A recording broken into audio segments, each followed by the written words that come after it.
Hello दोस्तों, कैसे हैं आप लोग। आई होप आप सभी लोग अच्छे होंगे। तो आज क्लास 10th का जैव प्रक्रम का सेकंड लेक्चर है, जिसमें हम लोगों ने देखा पिछली कक्षाओं में यहाँ पर कि जैव प्रक्रम क्या है, ठीक है, उसके बारे में आज हम लोग उसके आगे की हेडिंग्स को पढ़ेंगे और समझने की कोशिश करेंगे, ठीक है। तो चलिए, अगर आप चैनल पर नए हैं तो चैनल को लाइक और सब्सक्राइब ज़रूर करिए, जिससे आपको इन्फॉर्मेशन मिलती रहे, ठीक है। तो हम लोग चलते हैं और पढ़ते हैं, ठीक है। चलिए यहाँ पर देखते हैं, एक सेकंड। तो देखिए, जब रासायनिक अभिक्रियाओं में कार्बन स्रोत तथा ऑक्सीजन का उपयोग ऊर्जा प्राप्ति के लिए होता है। कहना है कि जब रासायनिक अभिक्रियाओं में जो कार्बन होता है उसका कार्बन स्रोत तथा ऑक्सीजन का जो उपयोग होता है ऊर्जा प्राप्ति के लिए होता है, तब ऐसे उत्पाद भी बनते हैं जो शरीर की कोशिकाओं के लिए न केवल अनुपयोगी होते हैं बल्कि वे हानिकारक भी हो सकते हैं। जैसे कार्बन स्रोत का मतलब जैसे कोयला है, कार्बन स्रोत, ठीक है।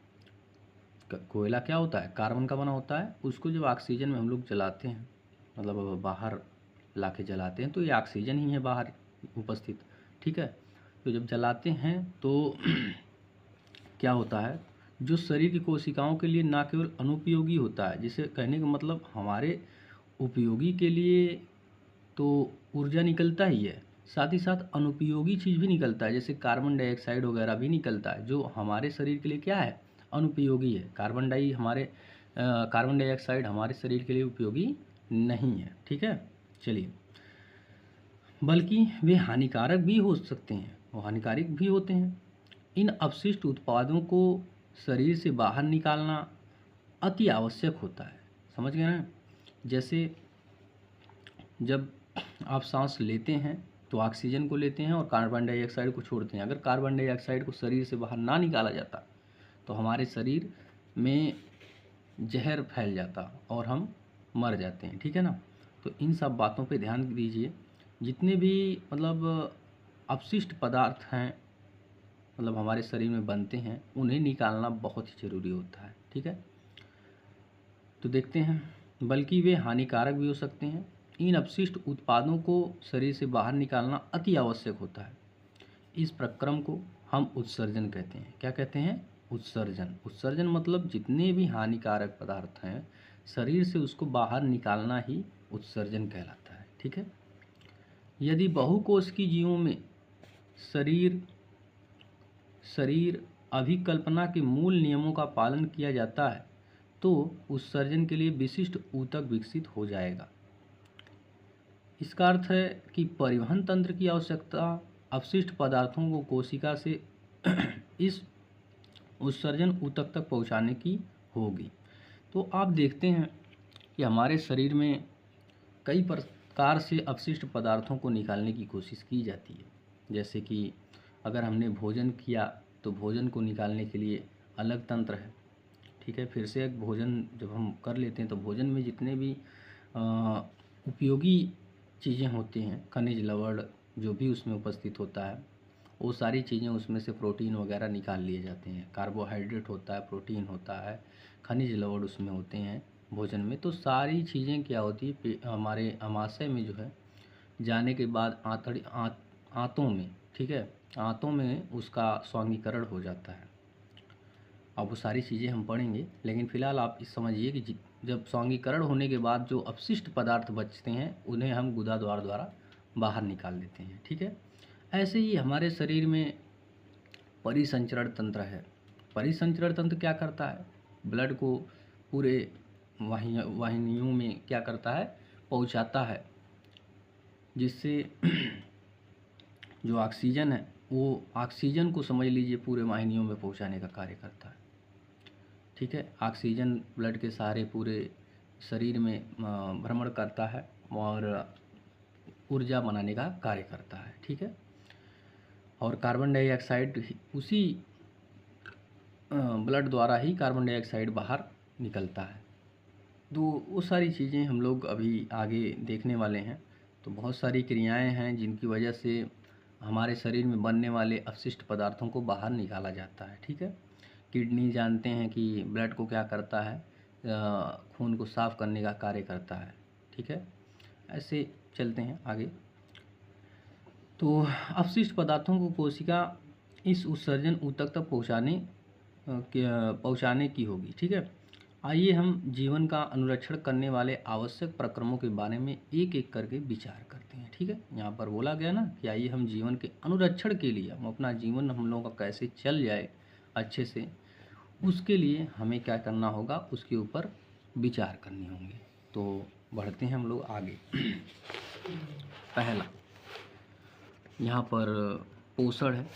पोषण मतलब किसी भी सजीव को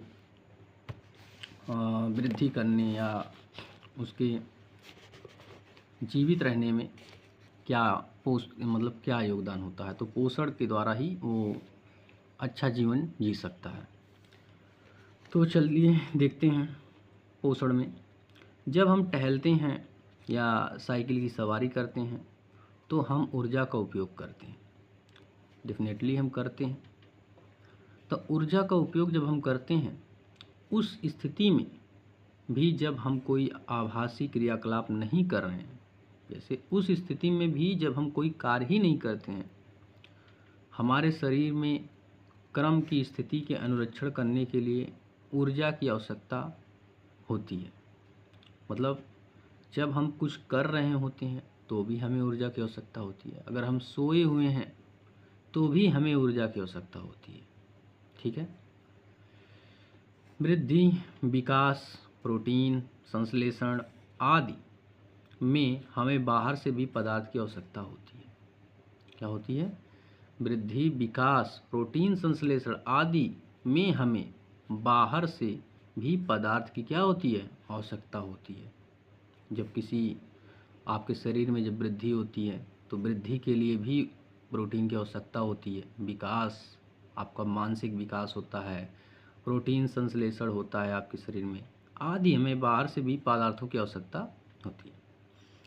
यह ऊर्जा का स्रोत तथा पदार्थ जो हम खाते हैं वह भोजन है। वह क्या है?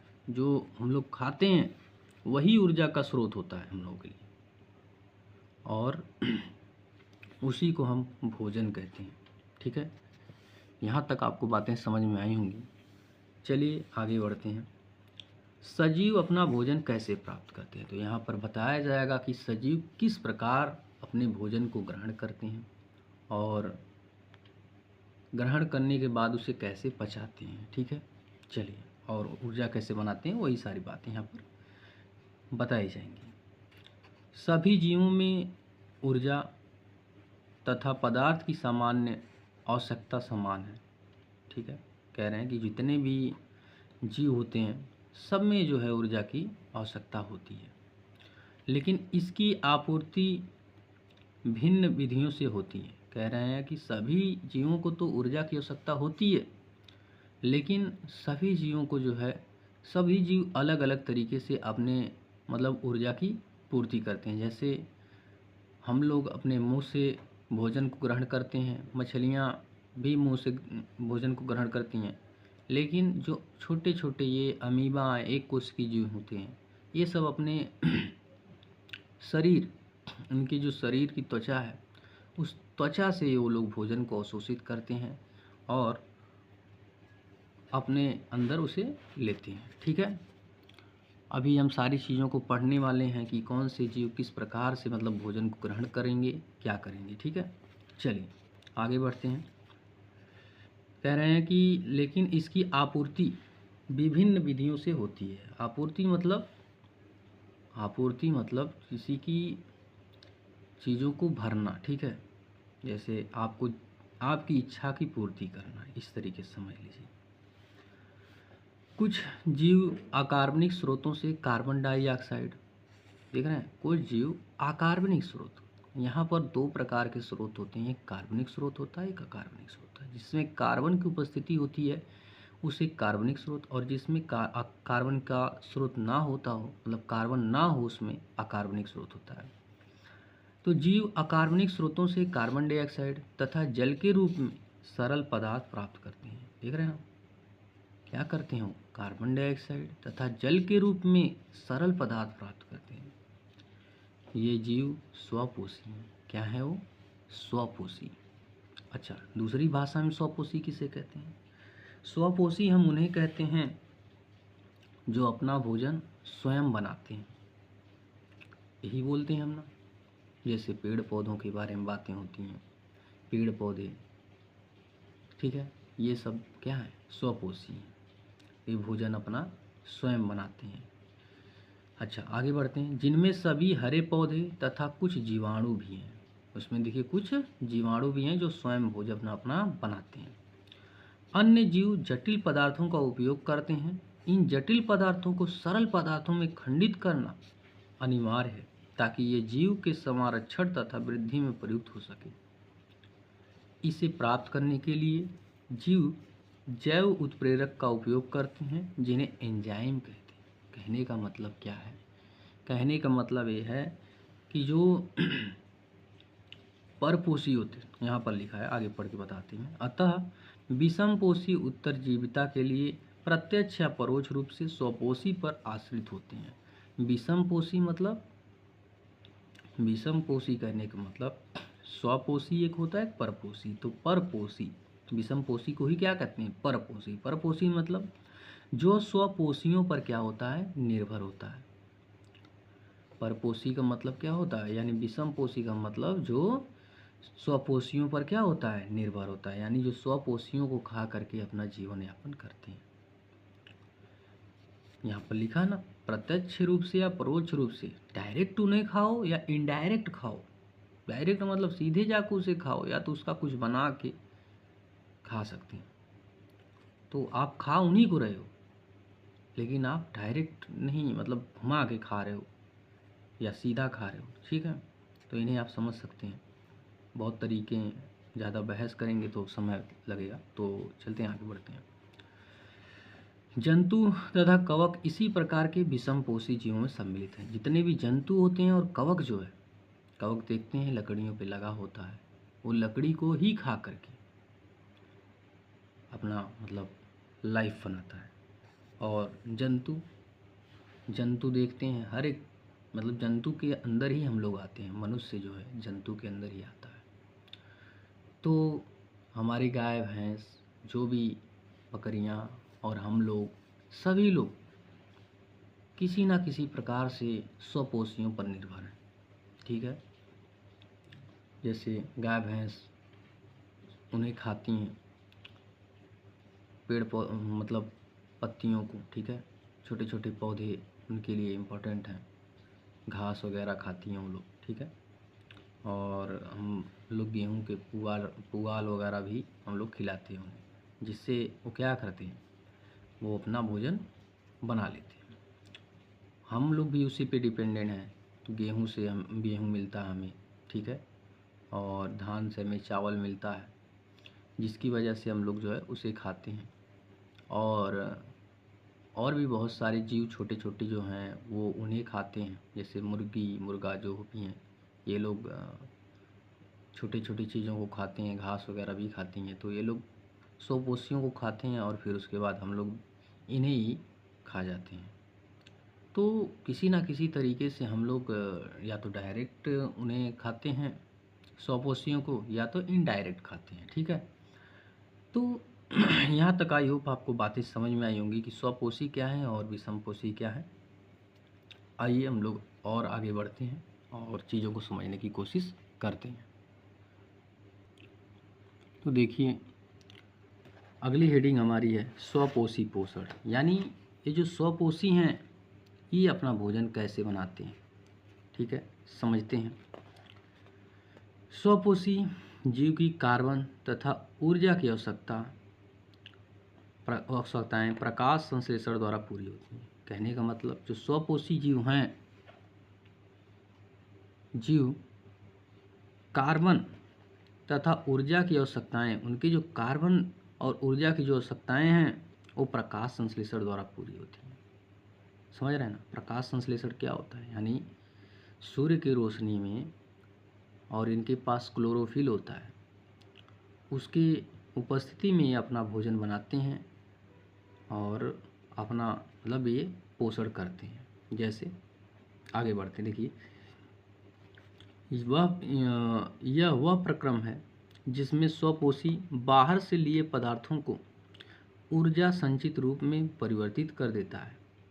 ये बाहर से चीज़ों को लेता है, जैसे सूर्य की रोशनी बाहर से लेता है, जल बाहर से लेता है, बाहर से लेकर के सारी चीज़ों को ये क्या करता है, ये ऊर्जा का निर्माण करता है। जिसमें स्वपोषी बाहर से लिए पदार्थों को ऊर्जा संचित रूप में परिवर्तित कर देता है। ये पदार्थ कार्बन डाइऑक्साइड तथा जल के रूप में लिए जाते हैं। कैसे लिए जाते हैं? ये पदार्थ कार्बन डाइऑक्साइड तथा जल के रूप में लिए जाते हैं। कार्बन डाइऑक्साइड लेता है ना बाहर से, पेड़ पौधे क्या करते हैं, कार्बन डाइऑक्साइड को ये लोग ग्रहण करते हैं और ऑक्सीजन हमें क्या करते हैं, देते हैं। ठीक है, ये पदार्थ कार्बन डाइऑक्साइड तथा जल के रूप में लिए जाते हैं जो सूर्य के प्रकाश तथा क्लोरोफिल की उपस्थिति में, ध्यान दीजिएगा यहाँ पर बहुत बार क्वेश्चन बनता है, जो सूर्य के प्रकाश तथा क्लोरोफिल की उपस्थिति में कार्बोहाइड्रेट में परिवर्तन कर दिए जाते हैं। कार्बोहाइड्रेट में क्या कर दिए जाते हैं, परिवर्तन कर दिए जाते हैं, और कार्बोहाइड्रेट पौधों को ऊर्जा प्रदान करने में प्रयुक्त होते हैं। ठीक है, अगले अनुभाग में हम अध्ययन करेंगे कि यह कैसे होता है। मैंने बताया ना कि इस चीज़ों के बारे में अलग से आपको बताया जाता है, तो आगे इसके बारे में लिखा है। जो कार्बोहाइड्रेट तुरंत प्रयुक्त नहीं होते, मतलब जो तुरंत ये लोग कार्बोहाइड्रेट से मतलब प्राप्त नहीं हो जाता है। ठीक है, पेड़ पौधों को तुरंत कार्बोहाइड्रेट नहीं प्राप्त होता है, पहले धीरे धीरे ये लोग मतलब स्टार्च वगैरह बनाते हैं, तो धीरे धीरे उनके अंदर बहुत सारी प्रक्रियाएं होती हैं जिन्हें हम लोग पढ़ेंगे आगे। उन्हें मंड के रूप में संचित कर लिया जाता है। देख रहे हैं ना, यहाँ पर लिखा है ना कि जो कार्बोहाइड्रेट तुरंत प्रयुक्त नहीं होता, तुरंत नहीं मिल जाता है कार्बोहाइड्रेट की ऊर्जा बना ली, उन्हें वो पहले मंड के रूप में संचित कर लिया जाता है। यह रक्षित आंतरिक ऊर्जा की तरह कार्य करेगा। ठीक है, ये क्या होता है, रक्षित आंतरिक ऊर्जा की तरह कार्य करता है तथा पौधों द्वारा आवश्यकता अनुसार प्रयुक्त कर लिया जाता है। जो पौधे होते हैं उसे आवश्यकता अनुसार अपने अंदर रखते हैं। कुछ इस तरह की स्थिति हमारे अंदर भी देखी जाती है। हमारे द्वारा खाए गए भोजन से व्युत्पन्न ऊर्जा का कुछ भाग हमारे शरीर में ग्लाइकोजन के रूप में संचित हो जाता है। देख रहे हैं ना, जब हम लोग कुछ भोजन को ग्रहण करते हैं तो ये नहीं होता है कि सारी चीज़ें हमारे अंदर तुरंत एनर्जी सब बन जाता है, नहीं, वो हमारे अंदर जाके संचित होता रहता है। संचित होने का मतलब इकट्ठा होते रहता है, जिससे धीरे धीरे वो चीज़ें ग्लाइकोजन के रूप में जैसे संचित हो रहा है, तो ग्लाइकोजन धीरे धीरे टूट करके हमें एनर्जी देगा। देखते हैं यहाँ पर, जैसे देखिए यहाँ पर आपका प्रकाश संश्लेषण का यहाँ पर सूत्र लिखा हुआ है, किस प्रकार से होता है। तो देखिए यहाँ पर कार्बन डाइऑक्साइड के 6 अणु और जल के 12 अणु, और क्लोरोफिल और सूर्य की रोशनी में जब हम लोग रिएक्शन कराते हैं तो ग्लूकोज और ऑक्सीजन और जल बनता है। ये बहुत इम्पॉर्टेंट लाइन है जिसे आपको याद करना है। ठीक है, ये उपस्थिति में होता है, इसको ऐसे लाइन खींच करके ऐसे तीर बनाना चाहिए था, इसमें बनाया नहीं है फिलहाल, लेकिन आप समझ लीजिए कि ये मतलब कार्बन डाइऑक्साइड और जल दोनों का जब रिएक्शन कराया जाएगा क्लोरोफिल और सूर्य के प्रकाश की रोशनी में, तो ग्लूकोज बनेगा, C6H12O6 बनेगा, प्लस 6O2 यानी ऑक्सीजन बनेगा, और ये आपका जल बनेगा। ठीक है, तो देख लीजिए कौन कितने अणु बनेंगे, इसे आपको लर्न करना है। ठीक है, हम आगे बढ़ते हैं। अब हम देखते हैं कि प्रकाश संश्लेषण प्रक्रम में वास्तव में क्या होता है, क्या होता है वास्तव में प्रकाश संश्लेषण में, उन्हें हम समझने की कोशिश करेंगे। इस प्रक्रम के दौरान निम्नलिखित घटनाएं होती हैं, समझिए। देखिए बताने जा रहे हैं कि इसमें कौन कौन सी घटनाएं होती हैं। पहले यहाँ से देखिए हम देखेंगे, हम देखते हैं कि प्रकाश संश्लेषण प्रक्रम में वास्तव में क्या होता है। इस प्रक्रम के दौरान निम्नलिखित घटनाएं होती हैं। पहला, क्लोरोफिल द्वारा प्रकाश को ऊर्जा को अवशोषित करना। जो क्लोरोफिल होता है, पूछा जाएगा क्लोरोफिल का क्या कार्य करता है स्वपोषियों में। जब स्वपोषी प्रकाश संश्लेषण करते हैं तो क्लोरोफिल का कार्य क्या होता है। तो इन सब बातों पे बहुत ध्यान दीजिए। क्या करते हैं क्लोरोफिल?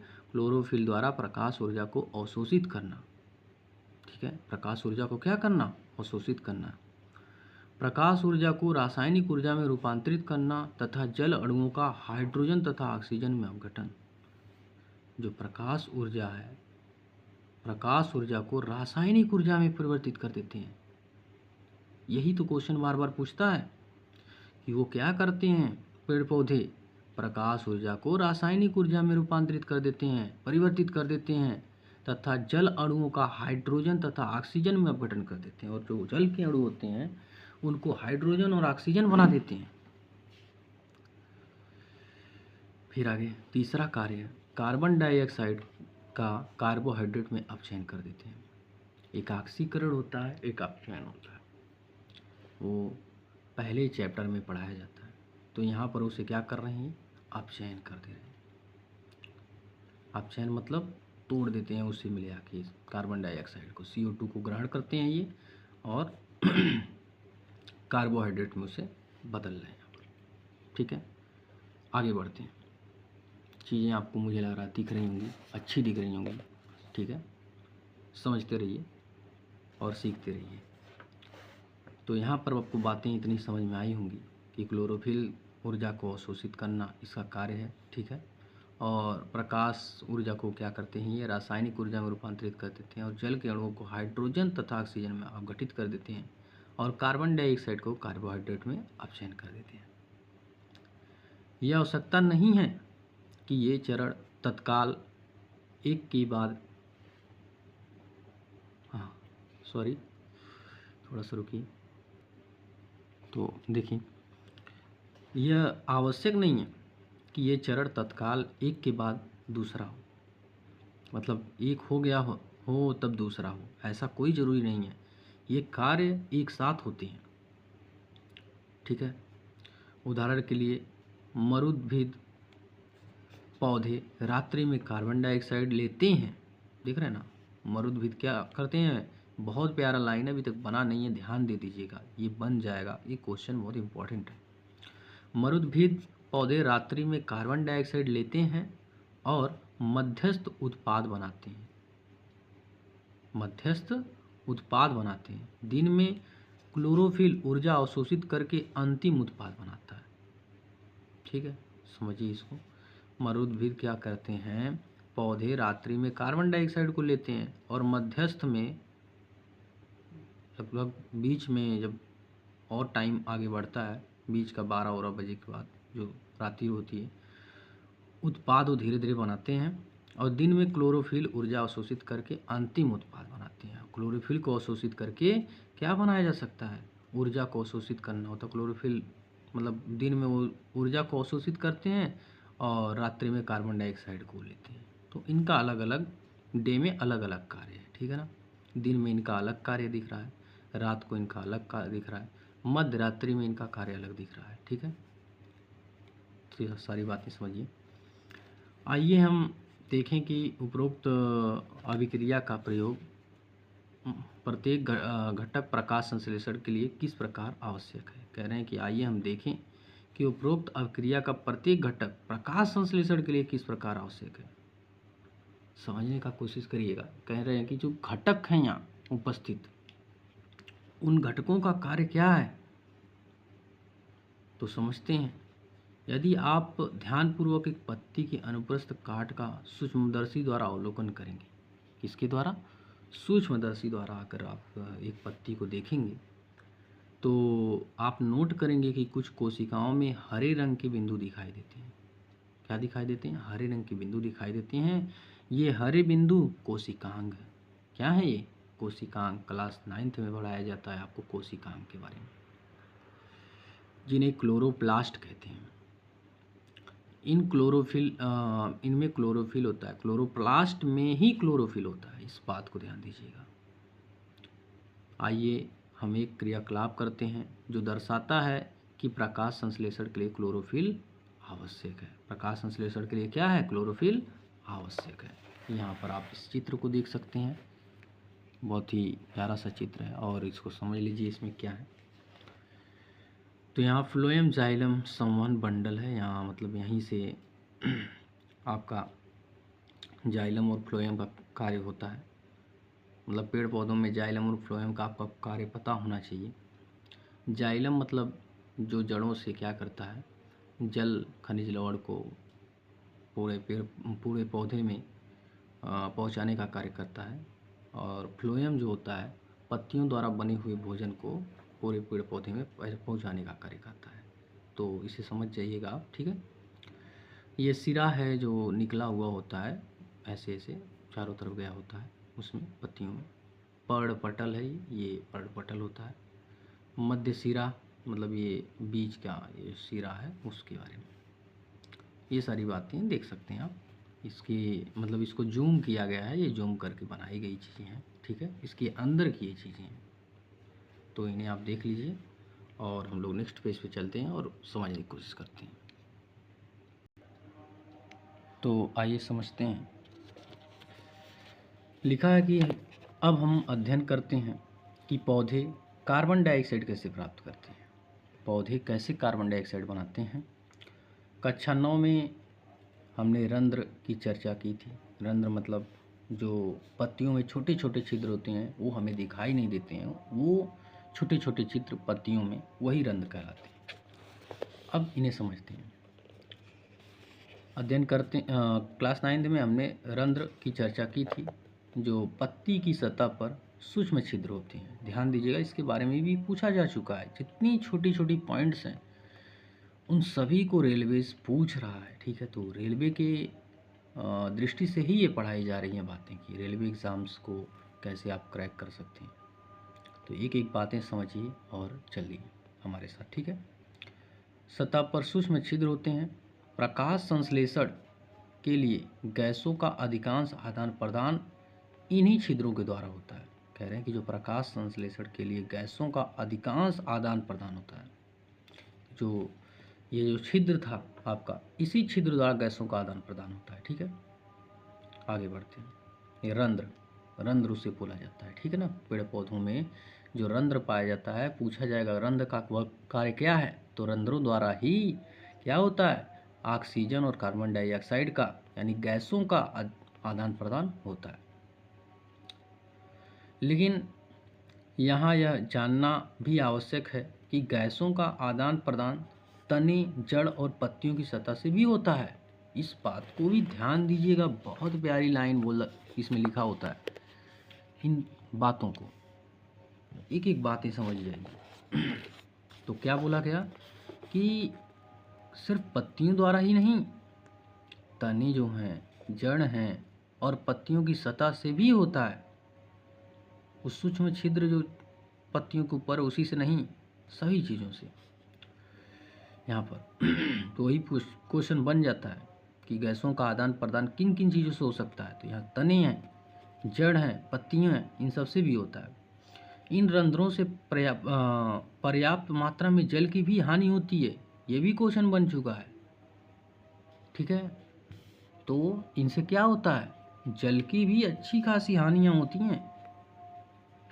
अतः जब प्रकाश संश्लेषण के लिए कार्बन डाइऑक्साइड की आवश्यकता नहीं होती, तब पौधा इन छिद्रों को बंद कर लेता है। समझ रहे हैं कि जब इन्हें प्रकाश संश्लेषण के लिए कार्बन डाइऑक्साइड की आवश्यकता नहीं होगी, तब इन्हें क्या कर लेते हैं, बंद कर लेते हैं। अच्छा, कब बंद कर लेते होंगे, रात के टाइम, मतलब नाइट में ये क्या करते होंगे, अपने छिद्रों को बंद कर लेते होंगे। अच्छा, छिद्रों को बंद कर लेता है। छिद्रों का खुलना और बंद होना द्वार कोशिकाओं का एक कार्य है। द्वार कोशिकाओं में जब जल अंदर जाता है तो वे फूल जाती हैं। क्या कर जाती हैं, फूल जाती हैं, जल जब जाता है उसमें, और रंध्र का छिद्र खुल जाता है। इसी तरह जब द्वार कोशिकाएं सिकुड़ती हैं तो छिद्र क्या हो जाता है, बंद हो जाता है। यानी द्वार कोशिकाएं जब खुलती हैं तभी गैसों का आदान प्रदान हो पाएगा, यानी तभी रंध्र खुलेंगे और तभी सारी क्रियाएं होती। आगे बढ़ते हैं और सभी चीज़ों को समझते हैं। ठीक है, यहाँ पर फिगर बना है, फिगर में आप देख सकते हैं कि द्वार कोशिकाएं यहाँ हैं और ये रंध्र छिद्र है, यहाँ पर हरित लवक वगैरह इसमें आपको दिख रहे हैं। तो ये चीज़ें आप देख सकते हैं। ठीक है, चलते हैं नेक्स्ट पेज पर और आपको समझाते हैं। तो देखिए थोड़ा सा और बचा है और बाकी कल डिस्कस करेंगे। ठीक है, यहाँ पर छोटी सी, चलिए देखते हैं। उपरोक्त दो क्रियाकलापों के आधार पर हम ऐसा प्रयोग कर सकते हैं जिससे प्रदर्शित हो सके कि प्रकाश संश्लेषण के लिए सूर्य के प्रकाश की आवश्यकता होती है। तो प्रकाश संश्लेषण के लिए किसकी आवश्यकता होती है? सूर्य के प्रकाश की। ठीक है, अब तक हम यह चर्चा कर चुके हैं कि स्वपोषी अपनी ऊर्जा आवश्यकता की पूर्ति कैसे करते हैं। ये भी हमने बता रखा कि कैसे स्वपोषी अपना भोजन बनाते हैं, लेकिन उन्हें भी अपनी शरीर के निर्माण के लिए अन्य कच्ची सामग्री की आवश्यकता होती है। स्थलीय पौधे प्रकाश संश्लेषण के लिए आवश्यक जल की पूर्ति जड़ों द्वारा मिट्टी में उपस्थित जल के अवशोषण से करते हैं। देखिए यहाँ पर बातें क्या लिखी हैं। जो स्थलीय पौधे हैं प्रकाश संश्लेषण के लिए क्या करते हैं? जल जो उनको चाहिए होता है तो जल की पूर्ति जड़ों द्वारा और मिट्टी में उपस्थित जल के अवशोषण से करते हैं। मिट्टी में जो जल उपस्थित होता है उससे वो अवशोषित कर लेते हैं। नाइट्रोजन, फास्फोरस, लोहा तथा मैग्नीशियम सरीखें अन्य पदार्थ भी मिट्टी से लिए जाते हैं। इन बातों को ध्यान दीजिएगा, क्या क्या वो लेते हैं? नाइट्रोजन, फास्फोरस, लोहा, मैग्नीशियम, ये जितनी भी सरीखें हैं अन्य पदार्थ भी मिट्टी से लिए जाते हैं। नाइट्रोजन एक आवश्यक तत्व है, बहुत ही आवश्यक तत्व पौधों के लिए। ठीक है, जिसका उपयोग प्रोटीन तथा अन्य यौगिकों के संश्लेषण में किया जाता है। किसमें? प्रोटीन के संश्लेषण में किया जाता है। इसे कार्बनिक नाइट्रेट का ये जो है अकार्बनिक नाइट्रेट का, ठीक है, इस पे ध्यान दीजिएगा, ये अकार्बनिक नाइट्रेट का नाइट्राइट के रूप में लिया जाता है। इन्हें उन कार्बनिक पदार्थों के रूप में लिया जाता है जिन्हें जीवाणु वायुमंडलीय नाइट्रोजन से बनाते हैं। ठीक है, तो ओवरऑल इतनी बातें आपको आज हमने समझाई। ठीक है, तो कल हम लोग नेक्स्ट वीडियो में आगे की चीज़ों को समझेंगे। अगर आपको सेशन अच्छा लगता है तो इसको लाइक और सब्सक्राइब ज़रूर करा करिए। ठीक है, और मिलते हैं हम लोग नेक्स्ट वीडियो में। ठीक है।